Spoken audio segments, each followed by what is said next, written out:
ako kantu uvuze niko cyane niko kuko ngira ngo iyo mama atankurikirana nanjye nta hantu nari kugera nari kuwa gatanu nkuko bivuze nkakomeza ejo ni 20 30 nkatsindwa ariko mama yarankurikiranye kandi akanganiriza ikindi gukurikirana umwana ntago yankurikiranaga nkubita ntago yigeza nkubita ariko yankurikiranaga anyereka ibyiza byo kwiga anyereka ibyiza by'uburyo nzabona amanota meza hari n'abandi basenga bakagenda bakiryamira Imana izabikora oya nuvuga ngo ugomba gusenga ariko ukagera gushyiraho n'ibikorwa ariko muri ayo masomo yose uko ari 3 Ishimwe yasaga nkaho indusha imbaraga ariko nyine twebwe ubwo byasabaga kushira utuzi mu kabase ugakandagiramo ibyo twita gutera winter sinzi niba uyu munsi winter ikiriho ariko nuko twabigenzaga.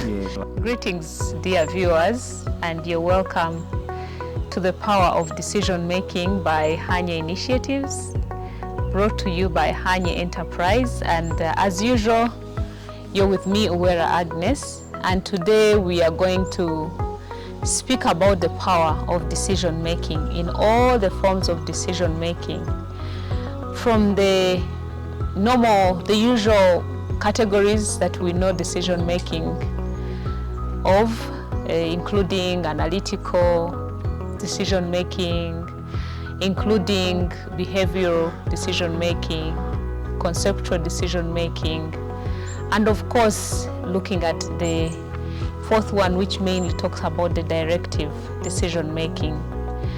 And today I am so thrilled to have somebody special in studio who is a student at the University of Rwanda, and he's doing food science at the branch in Musanze. I'm so happy that he has spared his time to come and speak to us, sharing with us his journey. And he will be sharing in 2 ways, telling us when he made the wrong decisions and when he made the right decisions. And today, something special is going to happen. Today we are going to speak in Kinyarwanda, especially for the fact that we want this message to reach as many as possible youth in Rwanda and of course beyond. So ikaze rero mu kiganiro cyacu mutumirwa mwiza Jean Paul, uratwibwira wibwire abadukurikira hirya no hino ku isi nk'urubyiruko, ubwo uraza no kutubwira ni ese wowe iyo tuvuze the power of decision making, ifatwa ry'ibyemezo ubyumva gute, hanyuma turaza no kubwira abadukurikira tubasangiza urugendo rwawe n'ifatwa ry'ibyemezo. Urakoze cyane, ikaze. Murakoze cyane. Amazina yanjye yose ni Jean Paul Ukwizabigira, nkaba ndi umunyeshuri muri kaminuza y'u Rwanda ishami rya food science, ni ukuvuga ngo ni campus ya Busogo Musanze, ni muri KVM bahita College of Agriculture, Animal Science and Veterinary Medicine. Twishimiye kuba mwadutumiye hano, Imana ibamugisha. Ndacyari ingaragu nd'urubyiruko, tugiye kuganira nk'urubyiruko n'urubyiruko rwose, kandi twishimiye ko mwadutumiye kuri Imana ibamugisha. Byibanze n'ibyo turakomeza. Yego, urakoze cyane Jean Paul. Jean Paul rero nk'uko mubyumvise aracyari umunyeshuri muri kaminuza KVM nk'uko atubwiye, ishami ryayo rya Musanze. Uko nari maze kubibabwira mu kanya, arimo kwiga food science. Food science ni ibintu biba bikomeye, no graduating uzantumire cyane rwo mwagutanza gutumira rwose 2025. Hanyuma rero Jean Paul hari urugendo yakoze rwamufashije kugenda afata ibyemezo bimwe na bimwe muri byo dukurikije ibiganiro twagiranye mbere yuko tuza kubaganiriza. Bimwe na bimwe byari ibyemezo bitari byiza, ibindi byari ibyemezo byiza. ubu rero ndagira ngo uyu mwanya tuwumuharire atubwire, wenda urabwira abadukurikira uhereye ku byemezo bitari byiza babanze bumva ibyemezo bitari byiza wafashe, noneho ubwo turahaza gusoza unababwira ibyemezo byiza wafashe, wenda hanyuma no gufasha abadukurikira kugira ngo nabo wenda batere ikirenge mu cyawe no gusumbyaho. Yego, urakoze cyane. Yego, murakoze cyane. Bati batera ikirenge mu cyawe, ariko ndashaka ko bandusha kuko nanjye nta kintu nzi. Yego, nta kintu nzi muri ibyo, ariko naje ngambiriye kugira ngo ngire ubuhamya butoya ntanga kugira ngo abatwumva n'urubyiruko rutwumva turushaho gusobanukirwa n'ikintu bita gufata icyemezo, decision making. Cyane cyane hari igihe uganira n'umuntu yarangiza akakubwira ati yewe ntabwo sinshobora gufata icyemezo, kuko iyo buri teka iyo ngiye gufata icyemezo mba numva mfite ubwoba, cyangwa se nkumva nkareka nkavuga nti nkabirikira inshuti yanjye nkavuga nti rero uze kumpitiramo. Ariko mbere na mbere yuko tuganira ibyo byose, nagira ngo mbanze kuvuga ku nkomoko yanjye, cyangwa se nivuge muri rusange mu magambo arambuye cyane. Amazina mwayumvise, ni Jean Paul Kwizabigira, ariko benshi nitwa Paul. No ku ishuri n'abandi benshi cyane banzi ku izina rya Paul, hari n'abamagara Paulo. Burya nanjye irya Jean ntabwo nari nzi ko ririho, nzi ko ari Paul gusa. Akunda ko barakongeraho nuko. So urugendo narutangira nkiri mutoya, niga muri primaire cyangwa se mu mashuri abanza. Amashuri abanza nayigiye mu karere k'i Nyanza. Aho ngaho nari nkiri mutoya kuko natangiye ishuri mfite imyaka 6 yonyine. Mu myaka 6 nari maze gutangira ishuri. Nagize amahirwe mu mashuri abanza, nagize n'amahirwe y'umubyeyi wanjye mama ashishikariza kwiga cyane. Hanyuma aho ngaho navuga ko nafashe akemezo gatoya, niba ari akemezo, ni icyemezo. Nkiri mutoya nigeze kugera mu wa 6, ariko hagati aho ngo nkigera mu wa 6 ndabyibuka, ntabwo nshobora kubyibagirwa. Igihembwe cya mbere naratsinzwe, niba naratsinzwe sinavuga nabaye wa 5. Hanyuma kuko mama mu ishuri ryose washakaga kuba uwa mbere. Yewe nyine narakoze bisanzwe, ariko mama we yabibonaga nko kurangara. Ahubwo mama we yashaka ko ubu wa mbere, mbu wa mbere cyangwa wa kabiri aho ngaho. Nk'umubyeyi wese uko yumva. Ariko icyo gihe byari special, kuko yaje areba n'umwarimu wanjye wanyigishaga. Niyo mpamvu nkubwira ngo ntabwo nabyibagirwa. Yaje areba n'umunyeshuri n'umwarimu watwigishaga witwaga Leonidas, ntabwo nabyibagirwa kuko iko kantu kankozeho. Hanyuma araza avuga ati ndashaka ko umwana wanjye umureba neza, ndashaka ko umwana atsinda. Ubwo yari afite ubwoba bw'uko ntashobora gutsinda nyine ikizamini cya leta. Ubwo niko gufatanya n'umwarimu wanyigishaga, barambampa amasomo koko. Mama wawe yari akaze kandi igitangaje amasomo harimo n'utunyafu. Igitangaje we nuko ntabwo yigeze agira amahirwe yo kwiga nyine cyane, ariko niyo mpamvu namishishikarizaga kugira ngo mbese ngira ahantu ngera. Yabonaga agomba kugira umuhungu wiga gutyo. Hanyuma ndabyibuka icyo gihe yaraje aramureba, bari mu bantu bafashe gufata nibura icyemezo gitoya mu myaka nari ndimo. Ni ukuvuga ngo baraje baranyicaza baravuga ati wa muhungu wa mwana we nta kindi turashaka gutsinda. Yego. So ariko nyine mbese kwa kundi mukino baravuga ngo baguha ukuri, barantuka. Ndabyibuka mu gihembwe cya kabiri nahise mbu wa kabiri. Barankebuye mbese nanjye si kurangara, sinakomeza kurangara. Nkagera mu rugo nkakora homework, nkasubira mu masomo. Yaje kurangira nyine igihembwe cya kabiri mbaye wa kabiri, igihembwe cya gatatu mbu wa mbere. ntiwumva So, biza gutuma iyo decision nafashe cyangwa se bamfatiye, ni ukuvuga ngo ni barankebuye batuma mfata decision yo kwiga neza. nibyo Ni ikizamini cyarageze cya leta ndagikora mu ishuri ryose, mu kigo cyose naje ndi kuri liste ya mbere, nijye muntu wa mbere watsinze. Abantu bazabimenya, abantu twiganaga yenda n'abandi bose muri primaire.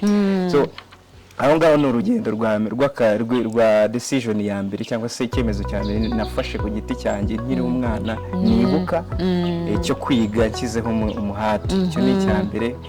Ikindi cya kabiri ngeze muri segonderi, ubwo ni amashuri makuru, naje kwiga muri Petit Seminaire Virigo Fidelis y'Ibutare. Naho niho nakomereje, noneho narahageze kwa kwirara nanone ntabwo kuzamo, ariko kose kubera ko bo barirukanaga, nuvuga ngo iyo wagiraga mu minota 49 kumanura hasi nyine wahitaga wirukana, ibyo bita pass mark. Yes, wahitaga wirukanwa. Ubwo ni imyaka yari itangiye kuzamo mbese y'ubusore. Yego utangiye kwiyumva. Narembaga ariko agapantaro wari utangiye kukamanura. Biriya ntabwo twari mu bigo by'abapadiri, ntabwo ari kubikora, usibye ko ntanabikundaga, ariko ntabwo ari kubikora. Ikindi aho ngaho nararegezaga, ariko nkamenya ko burya nshobora kwirukanwa, nkavuga ati hano ni danje, nkashyiramo n'imbaraga nkiga nyine nkarwanya rwa busore. Nagira ngo nyine n'abatwumva aho ngaho rero Jean Paul, ndimo kumvamo ikintu wenda nshaka ko ababyeyi bari hanze aha ngaha bakumva muri ibi bintu turimo kuvuga by'ifatwa ry'ibyemezo. Bivuze ngo nk'umubyeyi aba agomba kugira igihe afata icyemezo cyo gukurikirana umwana cyane, kuko icyumvikana ngira ngo iyo mama adahaguruka wari burangare ukava ku mwanya wa 5 ku buryo wenda ari bugere no mu mwanya wa 20 cyangwa no kumva ko bitakureba. Ubwo ababyeyi bari hanze aha ngaha birumvikana ko ubwo icyo Jean Paul arimo kutubwira ni uko dukurikirana umunsi ku wundi. Wabona umwana watangiye gusa n'umanuka mu manota cyangwa mu buryo yifata, ukaba uri hafi. Urakoze cyane. Cyane ako kantu uvuze niko cyane, niko kuko ngira ngo iyo mama atankurikirana nanjye nta hantu nari kugera. Nari kuba wa gatanu nk'uko bivuze, nkakomeza ejo bundi 20, 30 nkaferinga nkatsindwa. Ariko mama yarankurikiranye kandi akanganiriza. Ikindi gukurikirana umwana ntago yankurikiranaga nkubita, ntago yigeze nkubita, ariko yankurikiranaga anyereka ibyiza byo kwiga, anyereka ibyiza by'uburyo by'ahantu yakubaga hafi, yambaga hafi mu buzima bwa buri munsi, akamenya ko nasubiyemo amasomo. Kandi ibyo ntago bireba abantu ngo abantu bafite ababyeyi bize. Oya, mama ntago yigeze yiga mu by'ukuri, ntago yarize azi gusoma no kwandika, ariko ntago mu by'ukuri ntago yigeze agera ngo hahandi abantu bavuga ngo yaraminuje, ariko yarankurikiranaga cyane. Ukuvuga ngo gukurikirana umwana cyane muri iki gihe cy'amashuri wenda barimo n'icyongereza n'igifaransa cyinshi, ntago bisaba amashuri ahambaye cyane, bisaba gusa kubishiraho umutima n'umuhate wo kugira ngo ukurikirane wa mwana. Yego nibyo, wa mwana ushobora icyo cyongereza uri umubyeyi yenda ntacyuzi nicyo gihe, ariko ushobora kubwira umwana ati ese uyu munsi wize iki? Nize icyongereza. Icara hariya wongera usubiremo icyo cyongereza wize. Ushobora kutamwerekera kubera ntabyo uzi, ariko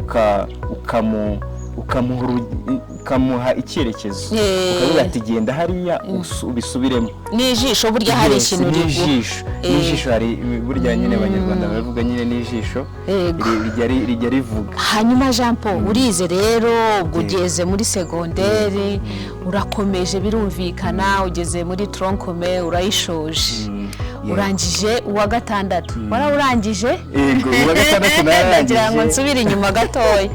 Yego, nibyo uwa 6 narangije. Narimo mvuga kubikwa ahantu hamwe wansabye, nigeze mfata ibyemezo. Icyo gihe nari nkiri mutoya, nari nkiri umwana, no muri segonderi nari maze gukuraho gatoya. Hanyuma muri segonderi naho byaje kumera uko nguko.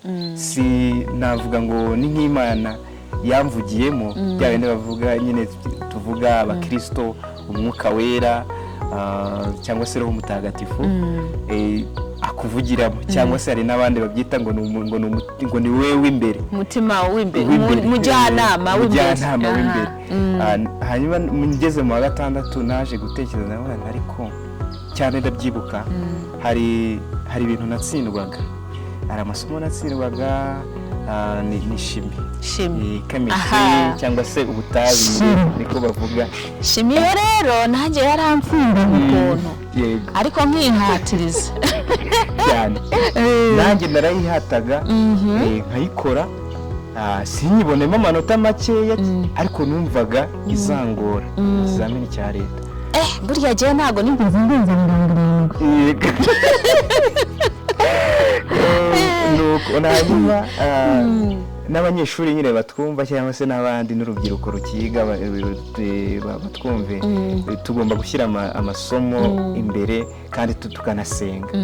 Naje gufata icyemezo n'abandi iki kintu nari ndi umukristo ariko umukristo w'urubyiruko nyine umwana nako nari ndi umukristo, navuga nti Mana ngomba gusenga kugira ngo nzabona amanota meza. Hari n'abandi basenga bakagenda bakiryamira Imana izabikora. Oya, nuvuga ngo ugomba gusenga ariko ukagira gushyiraho n'ibikorwa, nuvuga ngo igidufasha gusenga amasengesho cyatuma akamaro kayo, nuvuga ngo aragenda niba tuvuge Imana ishobora kuguha runaka, tuvuge warimo wigamiye ikayi, noneho hahandi ukumva umutima wawe ariko wasomye kano kantu ukagafata neza, wagira amahirwe ugasanga niko kaje cyangwa se ntaho kataza, ariko za mbaraga z'Imana zigenda zigufasha mu myigire, bya bindi wize ukabishyiramo umuhate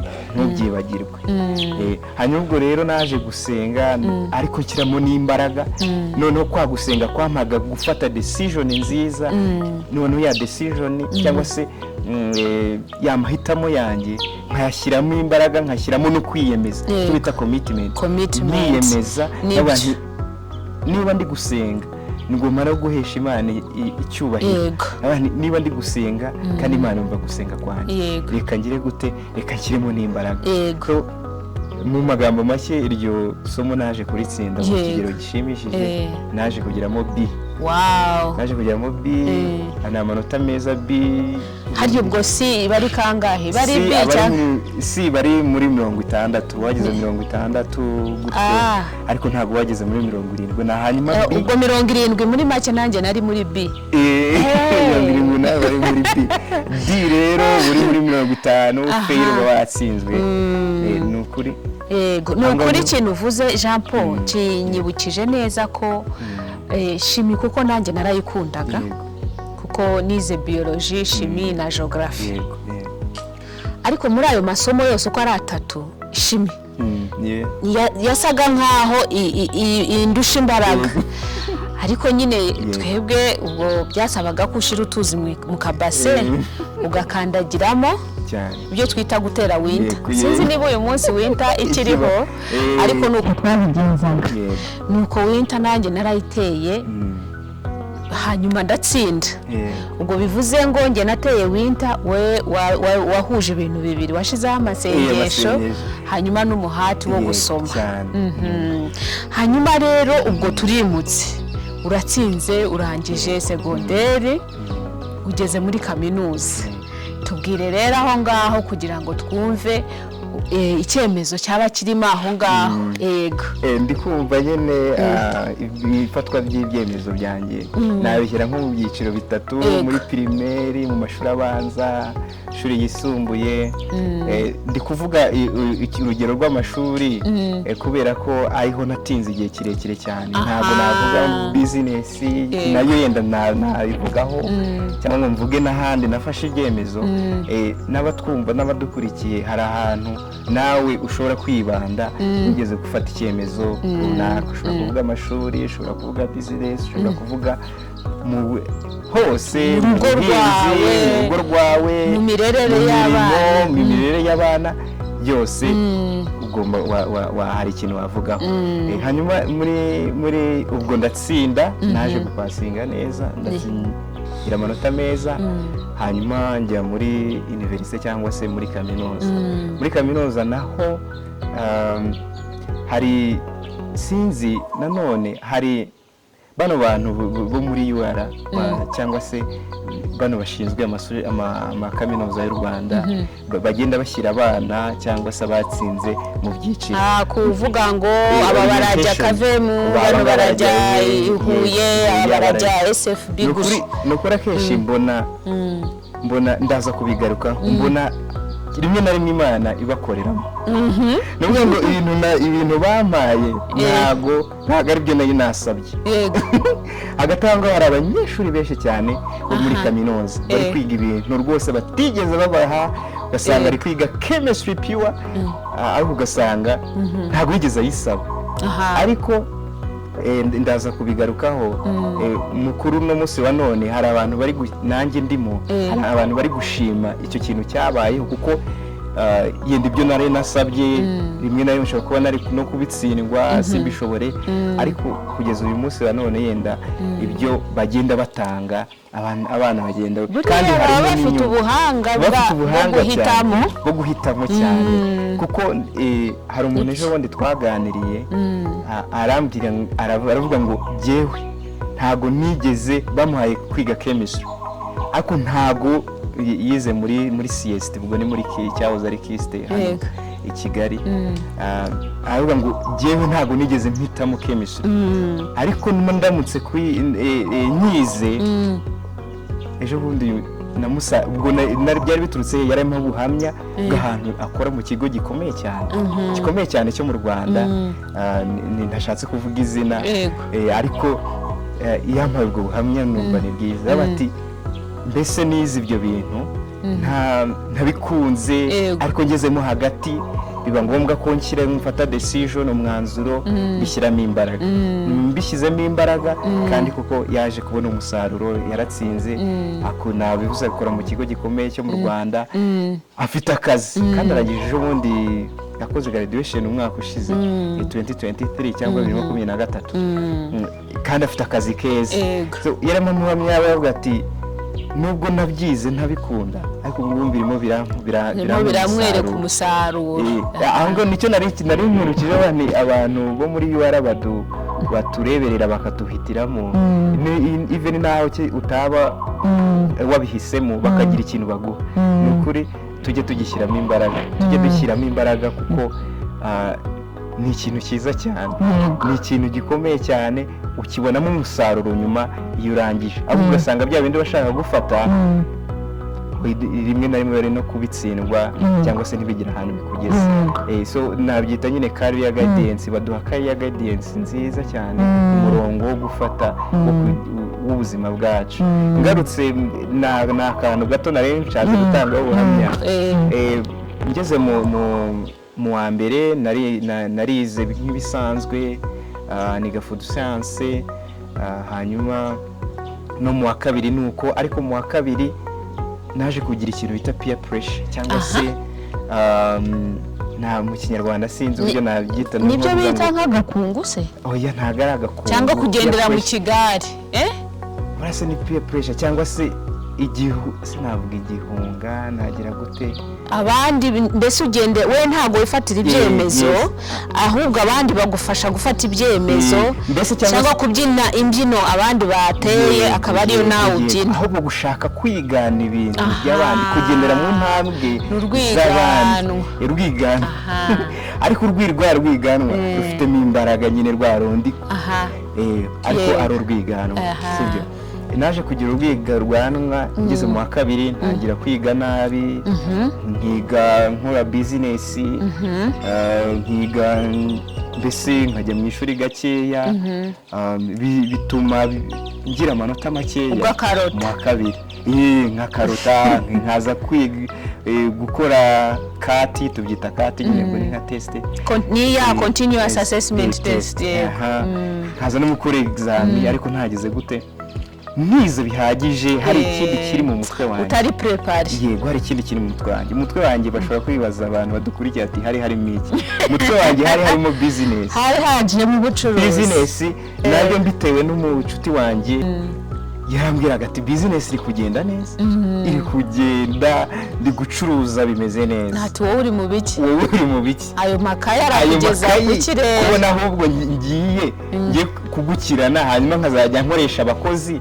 namara gukoresha abakozi wowe ukagira gute, nkasigara niga harimo abakozi. Wowe uri muhe waje ugakora business, tugakora business, hanyuma y'umwaka uba ubonye amafaranga, amafaranga wamara kuyabona ukaniga, ukazajya ushyiramo abakozi, ariko ukaniga ufite iyo business. Ati va muri ibyo by'amashuri. Mu by'ukuri cyari mu by'ukuri mba mbisamiye hejuru ya peer pressure cyangwa se kwa kwinjira mu ya mbyino y'abandi.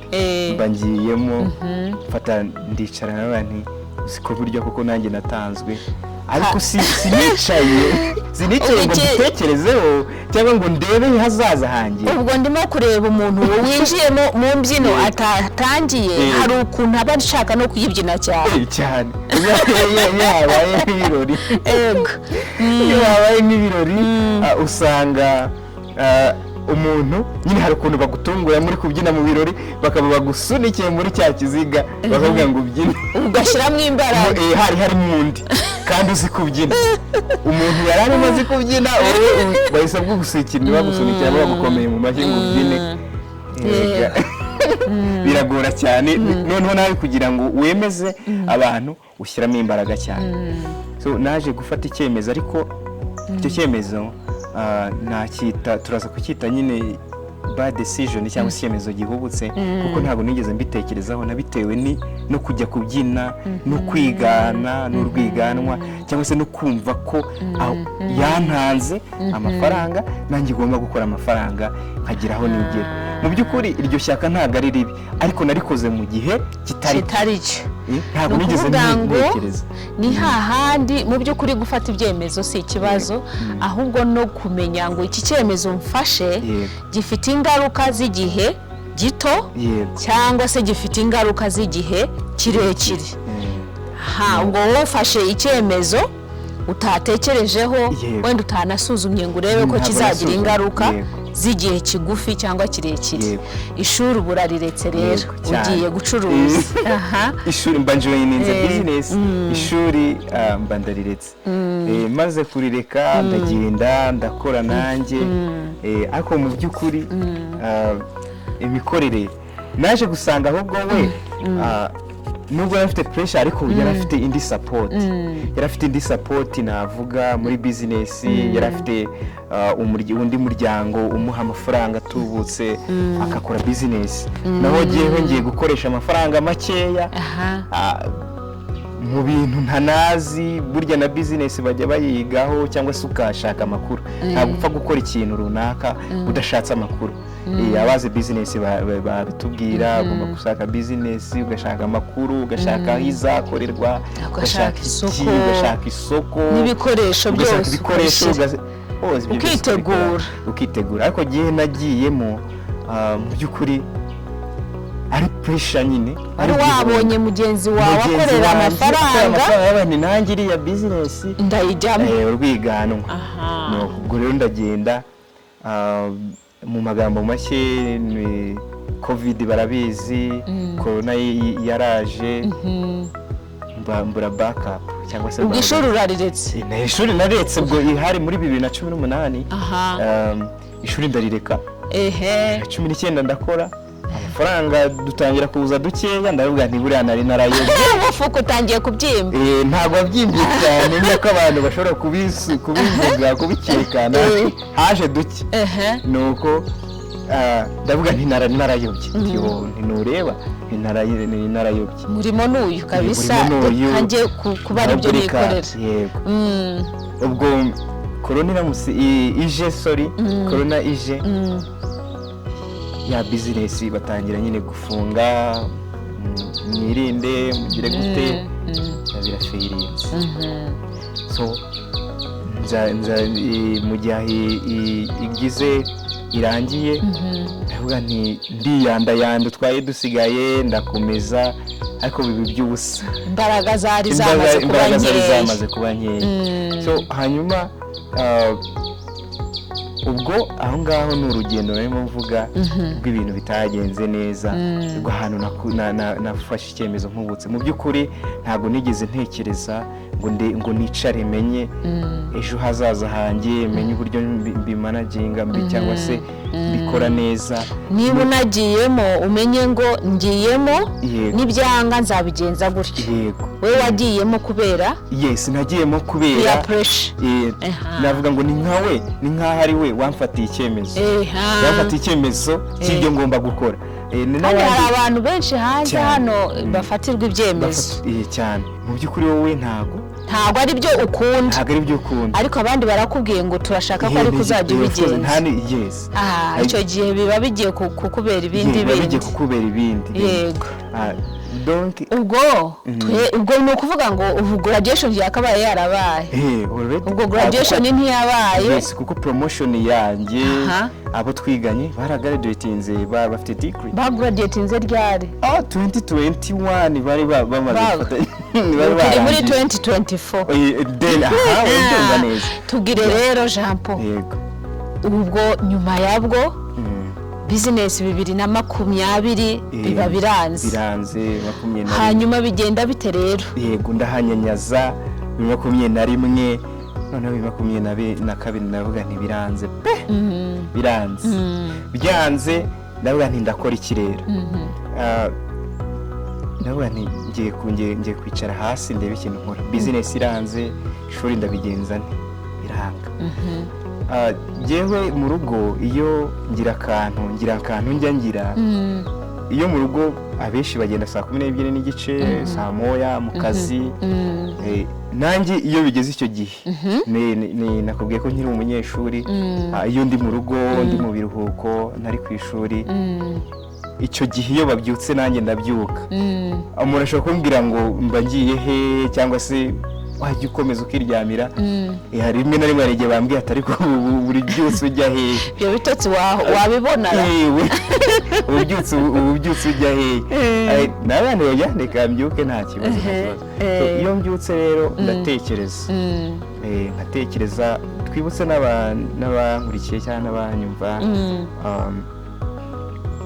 gufata umwanzuro ni ibintu biza ni nk'ingazi cyangwa esikariye. Utera intambwe ya mbere, ugatera intambwe ya kabiri, ugatera intambwe ya gatatu. Mbese ibyo byose urimo urareba uburyo ushobora gufata icyemezo, kandi ugafata icyemezo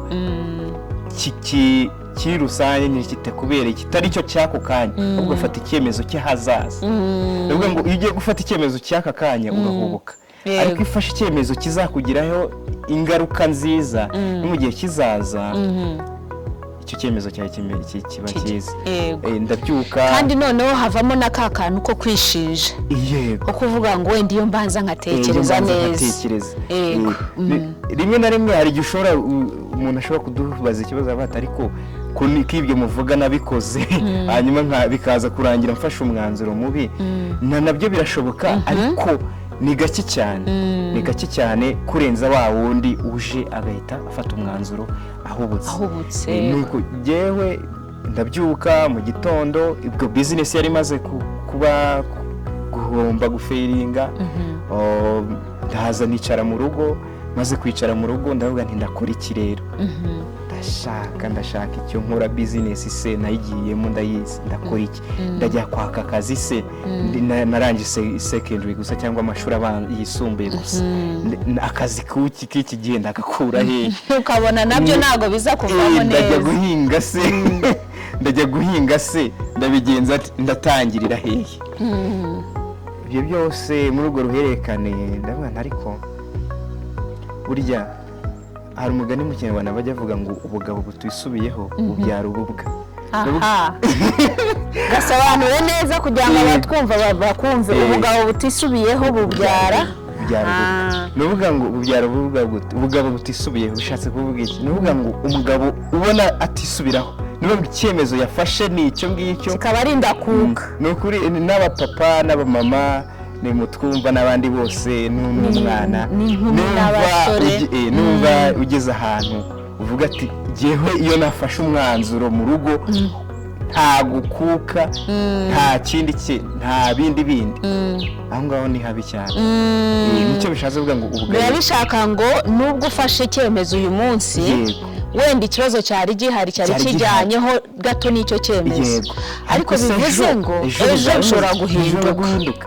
Ejo bishobora guhinduka. Navuga ngo nababwiye ahantu nafashe umwanzuro mubi mva mu ishuri njya gukora bizinesi ubucuruzi, ariko mu by'ukuri nyine njya ntafite commitment cyangwa se ntiyemeje icyo kintu, ahubwo ari uko runaka yampitiyemo icyemezo ati ngwino amafaranga arimo, bituma ngira gute, bituma na bya bibazo ntashobora kubimanaginga cyangwa se ngo ngire uburyo bikora. Ubwo rero naringiza ngaho ngo ubugabo butisoyeho bubyara ububwa, naje gutekereza ariko wasubira kwiga. Usubire kwiga nyuma y'imyaka ingahe? Imyaka igera muri 5. Yego. N'abantu batangiye nyuma yanjye bari bagaraduwetinze, abantu batangiye nyuma yanjye. Ubwo mbega ugiye gusibira nk'ubwa gatatu? Ubuze ko ari ubwa kane. Ni ubwa kane bwose. Byari ibintu bibabaje, mfata icyemezo ndicara nacyo ntabwo cyari cyoroshye. Ukoranye inama na Jean Paul cyane.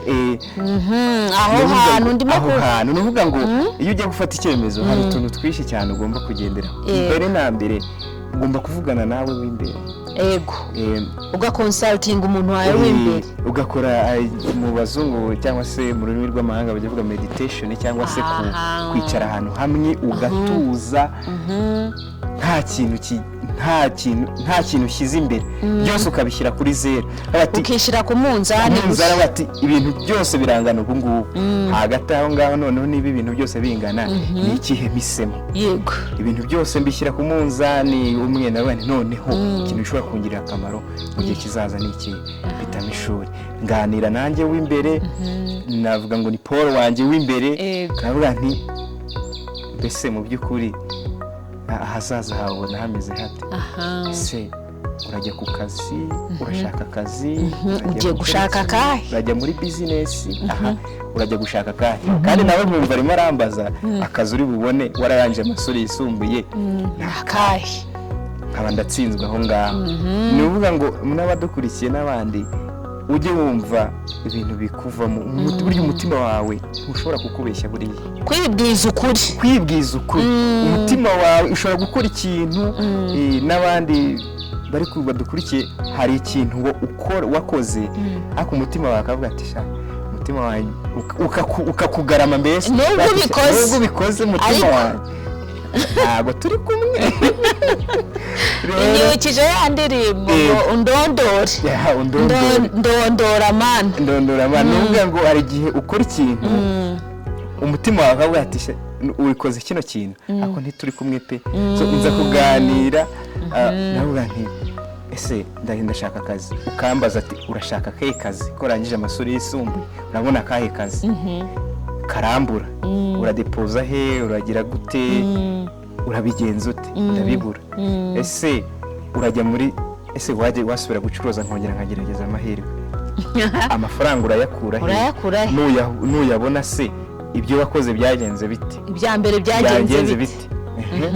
Ko wari wambeshye ubushize, warambeshye ufata umwanzuro tutari kumwe, none bimeze bite? Ubwo hanyuma noneho ngera ku kintu cyitwa ishuri, ati noneho wajya kwigara, wakwandikira kaminuza y'u Rwanda zibishinzwe, asubira kwiga, nakongera kubona amahirwe, k'ubugabo butisubiyeho bubyara ubwa, bigenze umutima numva ati aho ngaho twajyana. Uri kureba iyo umuntu yize afite amahirwe menshi, naho watinyaga kudepoza no gushyira impapuro zawe, ushobora kuzahashira mu gihe. Abandi ndakora iki?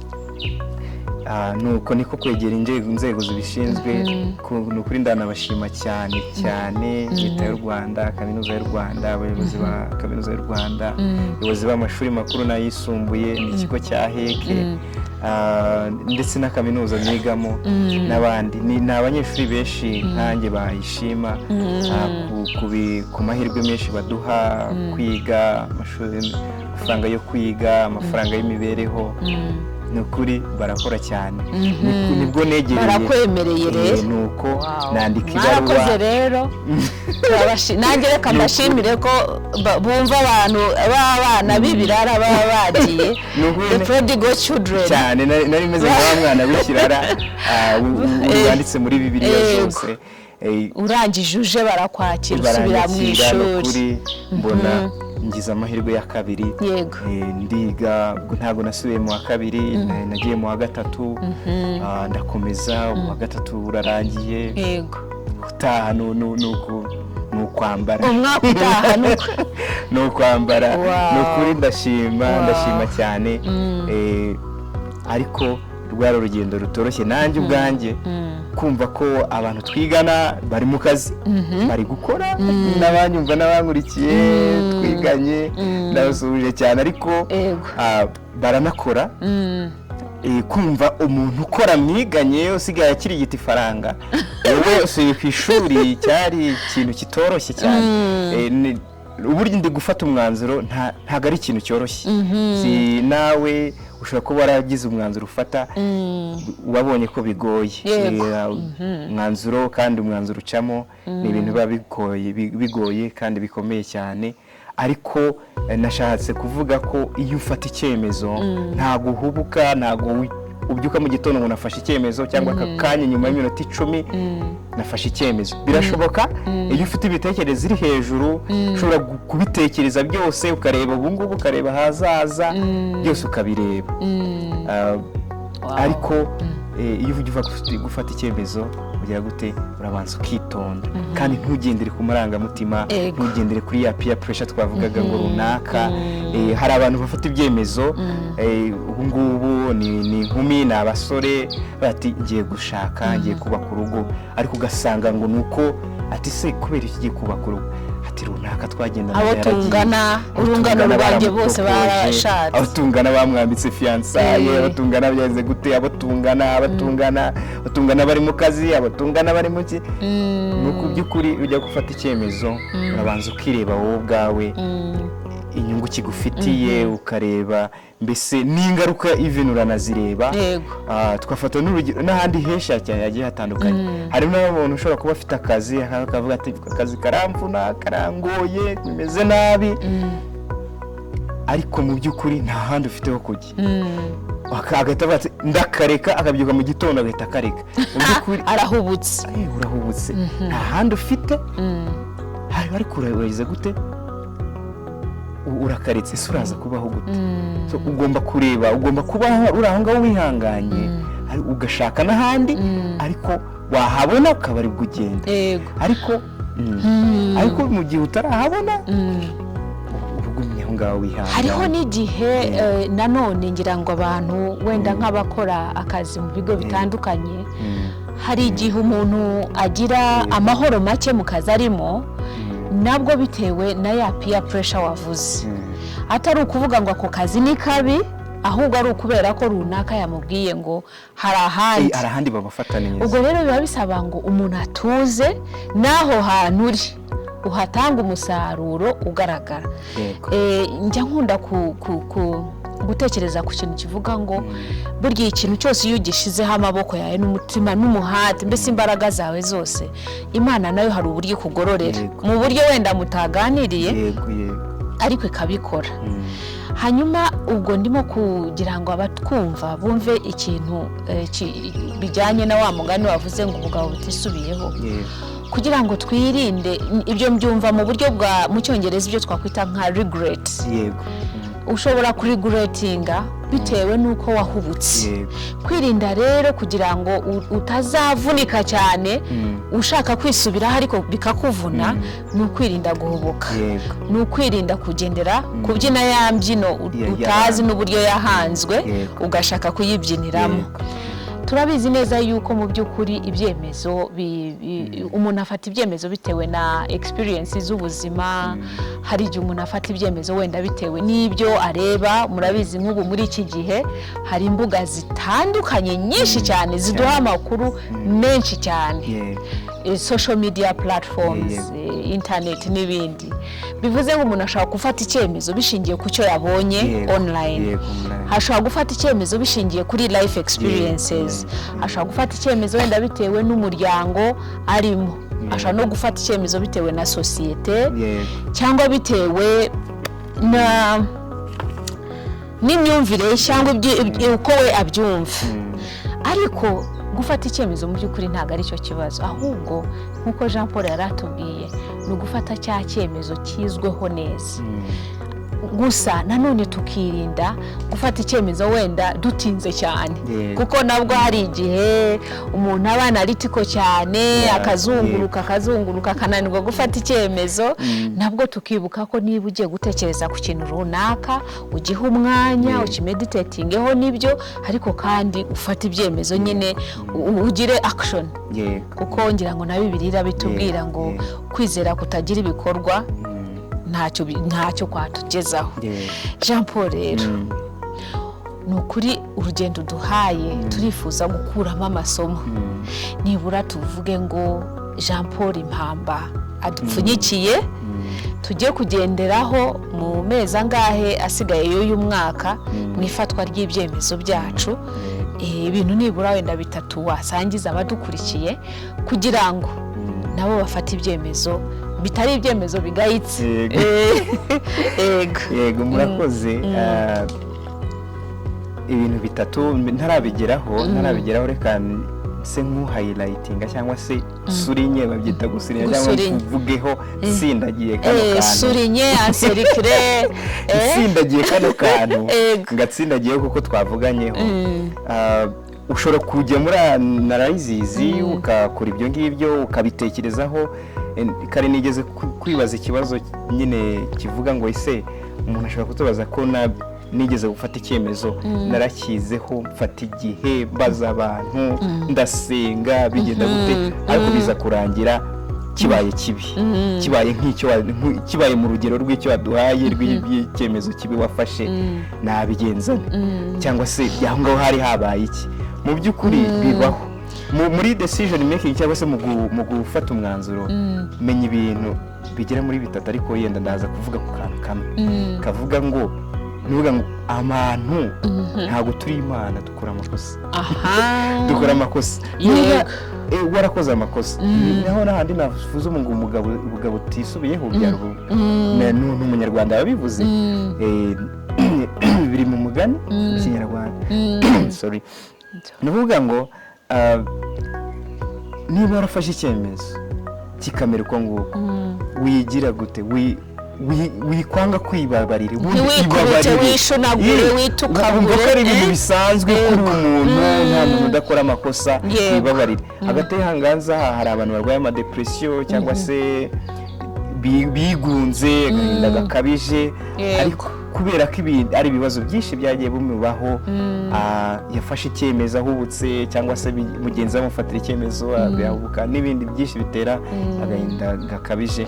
So message aho ngaho urimo kuduha ni ukuvuga ngo niyo ufashe icyemezo kikananira nikigenda uko wakifuzaga, don't give up, wirekura cyangwa se ngo utangire kumva ko kumva wacibi kuba isi yakurangiriyeho uniyahure. Oya umenya ko abantu bakora amakosa, none urangiza ahubwo wigarure vuba, wigarure bati ariko ahubwo kino nagikoze nabi, ariko se nta kindi cyiza nshobora gukora, nta kindi cyiza nshobora gukora. Okay, udacyo ugitekereza. Ntugire depression, ntugire ku gahinda, ntubigunge, uhita wigarura. Hari abantu bavuga ati okay runaka namubwiye ko ntakora iki ngiki, so ugasanga cya kintu ahubwo wamubwiye udakora, ugasanga none ukaza gusanga ari ingenzi ugikeneye mu buzima, ahubwo ukazajya ugikora cya kindi wihishe ngo wa wundi nabwiye ngo atambona ngo ngikora. Oya, genda umwegere bati yewe burya nari nakubwiye kuriya ariko ubu ngubu naje kubitekerezaho mbona ni ingenzi. Hakaba kwigarura, hakabaho kwigarura. gusa hariho n'ikindi wenda gitumye ntekereza ni ukuvuga ngo hari igihe biba ngombwa ko nibyo koko ntitwikubite tukagure ntitugire victim mind ngo birangire tugize depression. Hari raporo mperutse kubona mu Rwanda ubu ngubu hari a high level ya depression, ariko bivuze ngo aho haba harimo ikibazo. Bisaba ko rero mu gihe wowe ubwawe utabasha kwiganiriza ngo wigarure, hanze aha ngaha dusigaye dufite n'abantu bafasha abantu mu bitekerezo no mu myumvire. Ushobora gufunguka ukabwira abakwegereye, nibura ntabwo wabura umuntu umwe cyangwa babiri wizeye usukaho amaganya yawe nk'abaganga babyigiye babifitiye ubumenyi n'ububasha, akaba yakugira inama. Barahari mu nzego zitandukanye, nabyo ngira ngo byaba byiza kubibwira abadukurikira. Byaba byiza cyane. Ni uvuga ngo ibyemezo ako ni akantu nari nshatse kuvuga, ujye twige kwibabarira. Umve ni depression ni nyinshi, agahinda gakabije, n'ibyo wabivuze imibare iri hejuru bitewe na bya bindi na bya byemezo navuze. Cyane cyane uru rubyiruko ufashe icyemezo cyo gushaka, ntiwabyizeho ntiwabitekerezeho, uragiye urugo kubera utabishyizemo utabitekerejeho neza ngo ubihe commitment, ubihe umurongo wiyemeze, birakunaniye. Yego, birakunaniye, uragiye urigunze, ubayeho ubuzima bwawe bwose n'uwo mwashakanye wigunze. Ibyo ntabwo ari byo. Ugomba kwegera abaganga cyangwa se nawe ukibabarira bati nta kundi, reka ahubwo nkoze iki kugira ngo urugo rwanjye rumere neza. Bigenje nte, niba ari ahantu wavugaga nabi wikosore, uko wagendaga wikosore, so ugerageze kuganira n'uwo mwashakanye cyangwa n'undi n'inshuti yawe. Cyane cyane urubyiruko tugira inshuti nyinshi, tuba dushaka kugira inshuti nyinshi cyane. Wibabarire, wongere ufate right decision cyangwa se undi mwanzuro mwiza wagufasha gukomera. Ako ni akambere. Akandi ka kabiri, umenya ko gufata umwanzuro ntabwo ari ukubyuka ngo mfashe umwanzuro. Oya, ntabwo ubyuka mu gitondo ngo ufashe umwanzuro. Nabyo byashoboka ku bantu bafite imitekerereze iri hejuru, nabuze biterwa nawe n'uburyo wumva umutima wawe, umutimanama wawe. Ushobora kubyuka mu gitondo wafashe umwanzuro, ariko twavuze ko ari step by step. Ni ukuvuga ngo ni intambwe ku yindi nibwo ugenda ufata umwanzuro. Ni ukuvuga ngo intambwe ya mbere ukabitekerezaho, intambwe ya kabiri ugashaka inyungu, intambwe ya gatatu rero ukaza ufata umwanzuro bati inyungu rusange. Ntufate inyungu kubera ko ubigendeye ku nshuti yawe cyangwa se ku inyungu z'ubu ngubu, ahubwo reba inyungu z'ahazaza. Niba ungiye kuva mu rugo, niba naragiranye ikibazo n'uwo twashakanye, niba ntarashaka, niba ngiye guta ishuri, urebe se ingaruka zirimo cyangwa se iryo shuri rizamara iki mu gihe kizaza. Noneho bize kugufasha kugira gute kumenya uburyo witwara neza. Ako na kandi, so even n'utwo ngutwo turahagije umuntu atiriwe arondogora ajye mu bintu byinshi. Ako tukibuka no gusenga. Iki gusenga nabyo bishobora gutuma ufata icyemezo cyiza, kandi bituma tugira gushikama, tugashimukama.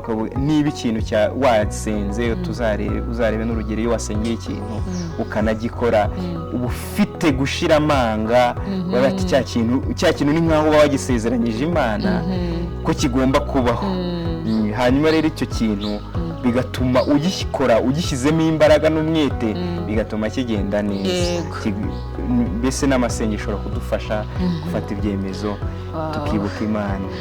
Arakoze cyane Jean Paul. Iyo ni impamba ikomeye cyane cyane aho usoreje uravuze uti tukibuka gusenga.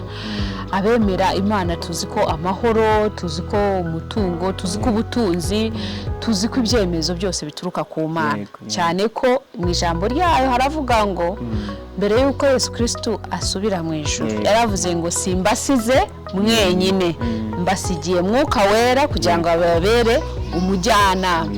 ubwo rero biba byiza yuko umuntu yiherera agasenga agasaba Imana ubwenge n'imbaraga n'umutuzo. Twaganiraga ku bijyanye n'ifatwa ry'ibyemezo nka kimwe mu nzira zidufasha gukemura ibibazo cyangwa se gushaka ibisubizo ku bintu bimwe na bimwe tuba dukeneye mu buzima. Gusa icyo tuzi ni uko gufata ibyemezo mu by'ukuri biba mu buzima bwa buri muntu buri munsi, guhera igihe abyukiye kugeza ajya kuryama. No kuvuga ngo ngiye kuryama kuri matera niba uryama hasi nacyo ni icyemezo. No kuvuga ngo ngiye kurira igitanda ngo ndyame nacyo ni icyemezo. No guhaguruka ku buriri mu gitondo ni icyemezo. No kuvuga ngo ngiye gupfukama nsenge ni icyemezo. No kujya ku kazi, no kunywa amazi ni icyemezo. No kuba tuhuriye hano uyu mugoroba byari ibyemezo bya icyemezo.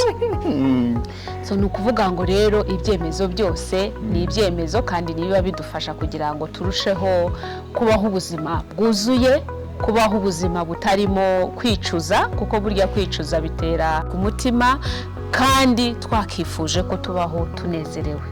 Abadukurikira rero turabashimiye. Navuga ko byari ugupfundura agaseke. Dufite byinshi ku bijyanye na decision making as a power to life. Mwari kumwe na Uwera Agnes muri Hanye Initiatives, mugezwaho na Hanye Enterprise hamwe na mugenzi wanjye Paul. Wakoze cyane Jean Paul kwitabira ubutumire.